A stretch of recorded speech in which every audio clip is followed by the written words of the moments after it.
and so I was doing things like building wind tunnels and stuff as a kid, and trying to build wind tunnels kind of hard with incense, but still building wind tunnels outside.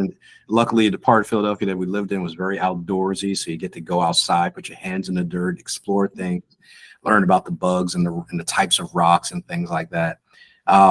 Went to a lot of different schools growing up, as my mom looked for safe and enriching schools for us. So I went through 8 schools in my 12 years, K through 12.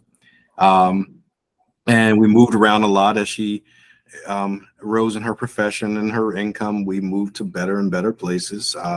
So I actually had a very unique childhood in the sense that I started off in the inner city, and by the time I finished high school, I was living in the suburbs. A very inner ring suburb right across the street from the city, but in a suburban school district, which is a sea change from an urban school district. Although I did my first 2 years at Central High in Philadelphia, shouts out to Central High 248. I finished my last couple of years at Cheltenham High School. So I had an opportunity to really run the gamut of the economic stratas and things like that. And, in retrospect, you look back, it was a very unique experience because most people in where I come from stay where they are. Stay in the same neighborhood, stay in their same community, go to their local school. And it creates a very myopic view, and you have to force your way out of it. Me, I was kind of forced out of it just by the way we grew up. We moved around a lot. We had a lot of eclectic group of friends. My mother was in the nursing field, so she had diverse friends. So there was a lot of diversity in terms of our interactions with different types of people and different types of beliefs, religions, ethnicities, and stuff, just because who she interacted with professionally. So it was a very unique upbringing. In some ways, it's very typical in terms of an inner city kid, a single parent home. In other ways, it was very enriching by the roads that we traveled, the people who we crossed paths with that are very atypical. So I feel like my upbringing was fairly unique, and to some degree, I probably had more privilege than some of the other kids that I grew up with. And I think I benefited from that level of privilege and the limited things my mother could provide. There's a level of disadvantage, but there's also a level of opportunities that are created. So. Right. And I felt like I was intellectually curious enough where I took advantage of the opportunities. One of my brothers, he's an artist, and he just got into the art part. If you use the term STEAM, he was the A, and I was the S.T.E.M person, and then kind of figured out I was a little bit of an engineer too because I would build stuff, but I just didn't connect those dots soon enough in my life, so kind of didn't get into that space. Seeing how you feel aligned as an economist today, looking back over your life, do you see the underpinnings and the thread that sewed all of this together? Like you could have been on an economist track younger because much. If I think the fact that my life was a little bit we were a little nomadic in our life didn't allow me to settle into one place long enough to kind of create a soundtrack. But I think the uniqueness of my journey kind of brought me to the space of economics, because all along I was trying to do economics. All along I was, even when I got into social work, I was trying to change the impact of the economics. When I got into economic development, I was obviously getting into space where I was using the economy to develop opportunities for people to elevate themselves. When I got into place-based economics, I started understanding the macro compared to the microeconomic relationships, and started my own consulting practice back in 1995, where I started helping businesses go from small cap to mid cap, evaluating the economic climate that they're in, evaluating where they wanted to pitch their tent, what's the best place to do their business, in their business planning, projections. Even if I'm doing a pro forma budget for them, I was still giving them a sense of looking at the numbers and projecting out those numbers and making business decisions based on those numbers. So all along I was doing it. And then when I got, air quotes, anointed, because he just explained to me all the things you're doing is a high-end work of an economist. So I'm never going to be one of those people that sat in a cubicle and just crunched numbers, but I was one of those people who would use numbers to create opportunity and policy and make business recommendations and build out businesses. So it's been, it's been again a very unique journey, and it was always there in the background. I just had to get to the point where I could see it, and someone could explain to me what I was actually looking at. I think the thing that we need to make sure we do for our young people is to let them know what these things are. Yes. If I had older Brian Oglesby to come talk to younger Brian Oglesby, I would explain to him what he was actually interested in and help him articulate what he's actually interested in. And these are the options that are available to you. And, I think one of the things that it carried with me as a father, I was able to explain to my son, this is what you're interested in. You're interested in you're interested in space engineering and astronautical engineering. So that's where you were always gravitating toward. And he, from very early on, he was in the spaceships and airplanes and things that move. And now he's doing that.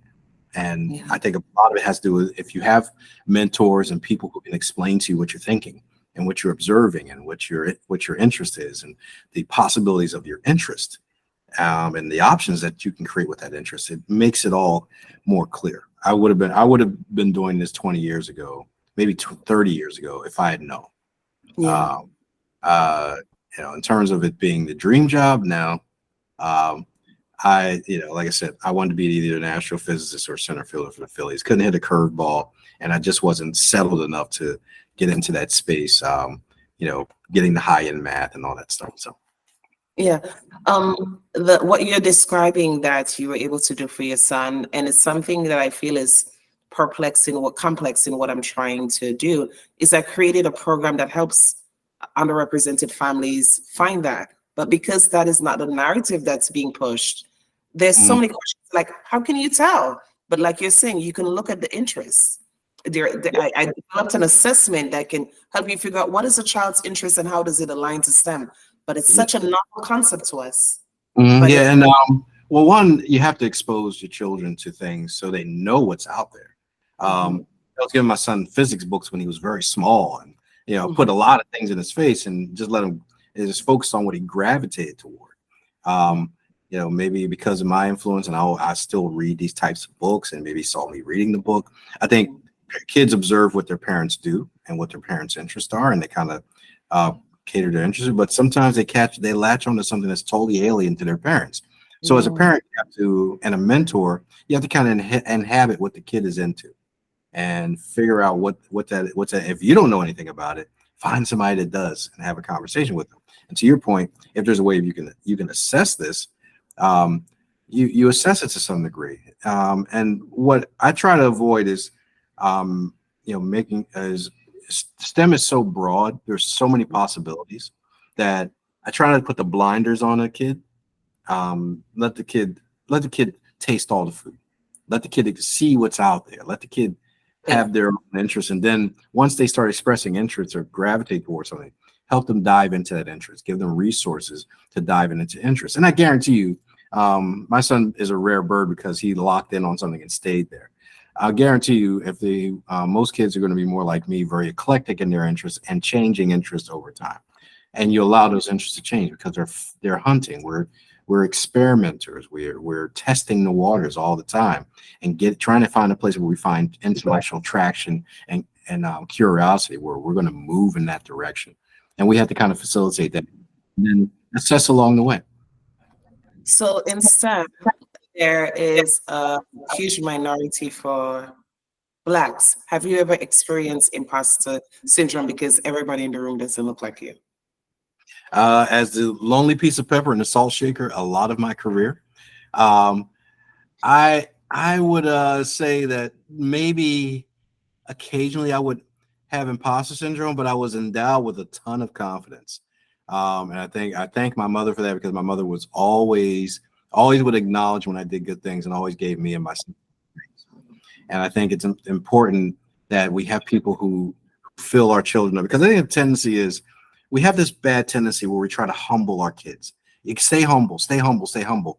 Where I think there's a portion of their lives where you have to inflate their ego. And ego can be a force for good or evil, but you have to inflate it in such a way where they feel like they belong when they walk in a room. 95% of the time when I've walked into a room, I felt like I belonged there. Right. The imposter syndrome is, it's also a function of trying to make other people feel comfortable with your presence. And I don't engage in that practice. If I'm going to be as authentic to myself as possible, I'm going to engage you in an intellectual way. I'm going to flex my intellectual muscle where appropriate. I'm a learner, so I use my ears more than I use my mouth.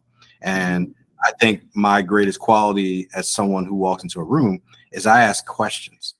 I always try to have the best questions instead of having the answers, because I have answers because I ask a lot of questions.